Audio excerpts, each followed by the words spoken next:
Mengapa setiap kali harga sembako, hasil pertanian setiap kali melonjak naik, tidak diikuti dengan kenaikan kesejahteraan para petani, seolah petani hanya butuh tanam di lahannya sendiri dan menyetorkan kepada para pemangku kepentingan dengan harga murah sehingga tidak dapat sampai memakmurkan kehidupannya. Belum lagi pupuk yang katanya bersubsidi dari pemerintah tetap menjumpai kelangkaan dan kekurangan. Bahkan yang katanya sudah subsidi pun terkadang masih terlampau mahal untuk dapat dimiliki oleh para petani. Di sisi lain, petani membutuhkan pupuk tersebut, ingin beralih ke organik, edukasi masih minim dan ketakutan akan resiko kegagalan dari hasil panen dikarenakan cicilan dan tagihan utang bank sudah menanti. Kisah ini bukan sekadar tentang tanah dan tanaman, melainkan tentang napas sebuah bangsa yang perlahan sesak di tangan mereka yang paling berjasa. Mari kita selami hari-hari Pak Wayan. Lelaki yang memberi makan dunia, namun lapar di rumah sendiri. Di bawah langit yang masih kelabu, sebelum azan subuh tuntas berkumandang, Pak Wayan sudah memanggul cangkulnya. Tubuhnya yang ringkih, dengan punggung yang membungkuk serupa busur panah, adalah saksi bisu puluhan tahun pengabdian pada tanah yang tak pernah benar-benar membalas jasanya. Ironi dalam setiap butir beras. Pagi itu, Pak Wayan menatap grafik harga pangan di koran bekas pembungkus nasi uduknya. Harga sembako melonjak, tulis tajuk utama itu dengan gagah. Di pasar kota, harga beras meroket, membuat ibu-ibu mengeluh dan pemerintah sibuk rapat. Namun, di gubuk kayu Pak Wayan, dapur tetap dingin. "Pak, cicilan bank bulan ini belum ada uangnya." Suara istrinya lirih, nyaris tertelan suara angin yang masuk melalui celah dinding bambu. Pak Wayan terdiam. Hasil panennya bulan lalu ludes hanya untuk membayar utang bibit dan tengkulak yang mencekiknya dengan harga beli yang menghina keringat. Ia menanam emas hijau, namun yang tersisa di kantongnya hanyalah recehan yang bahkan tak cukup untuk membeli satu karung pupuk subsidi yang katanya ada tapi selalu hilang di pasaran. Pupuk yang menjadi mitos. Pak Wayan berjalan menuju gudang kecilnya. Di sana hanya ada tumpukan karung kosong bertuliskan pupuk subsidi. Kata itu terasa seperti ejekan.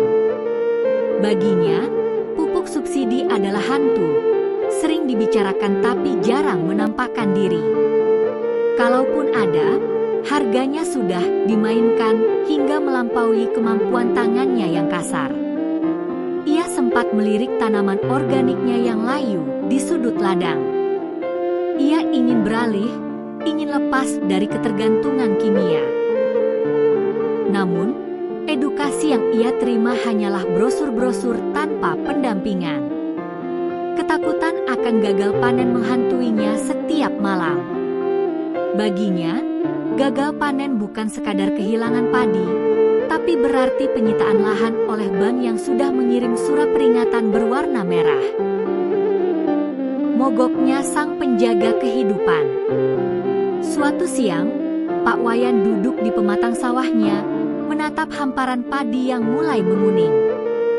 Tiba-tiba, ia meletakkan sabitnya. Ia membayangkan jika esok pagi, ia dan jutaan petani lainnya berhenti. Berhenti mencangkul, berhenti menanam, dan membiarkan lahan-lahan ini menjadi hutan beton. Siapa yang akan memberi makan para pejabat yang sibuk berdebat? Siapa yang akan mengisi perut anak-anak sekolah yang mengejar mimpi di kota? Aku memberi makan seluruh negeri, tapi mengapa aku harus mengemis untuk satu karung pupuk? Bisiknya pada tanah. Ia melihat cucu satu-satunya lebih memilih pergi ke kota menjadi kuli bangunan daripada menyentuh lumpur. Profesi petani sedang sekarat, bukan karena tanahnya yang mati, tapi karena penghargaan bangsa ini pada mereka telah lama mati. Pesan untuk kita semua. Pak Wayan adalah potret nyata bahwa kedaulatan pangan kita sedang berdiri di atas fondasi yang retak. Saat kita makan dengan lahap hari ini, ingatlah ada seorang Pak Wayan yang mungkin sedang menahan tangis melihat angka tagihan ban, sambil terus berharap agar pupuk esok pagi tidak lagi menjadi sekadar janji. Petani adalah fondasi bangsa, namun seringkali menjadi pihak yang paling rentan dalam rantai ekonomi. Berikut adalah analisis mengenai solusi yang diperlukan serta dampak fatal yang akan terjadi jika profesi ini ditinggalkan. 1. Cara mengatasi persoalan petani. Untuk memutus rantai kemiskinan petani, diperlukan pendekatan sistemik yang tidak hanya mengandalkan bantuan fisik, tetapi juga perbaikan struktur pasar. Pemangkasan rantai distribusi tengkulak. Masalah utama adalah selisih harga yang jauh antara harga di tingkat petani dan harga di pasar.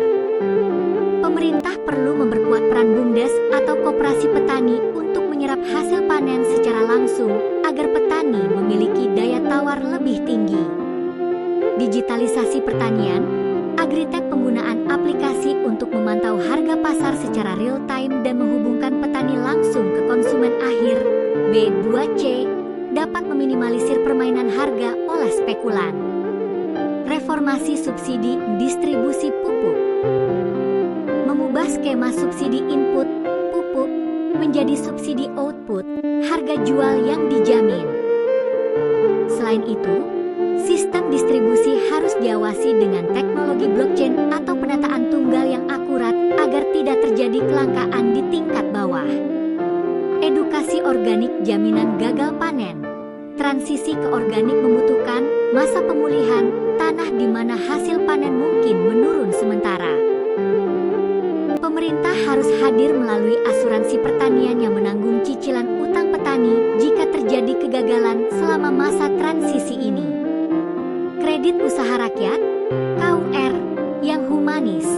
Skema cicilan bank harus disesuaikan dengan siklus panen, sistem Yarnen, bayar setelah panen, dengan bunga yang sangat rendah atau bahkan 0% untuk petani kecil. 2. Dampak jika petani mogok atau beralih profesi. Jika kesejahteraan tidak kunjung membaik dan terjadi fenomena depetanisasi, petani meninggalkan lahannya, bangsa akan menghadapi krisis eksistensial. Krisis pangan ketergantungan impor.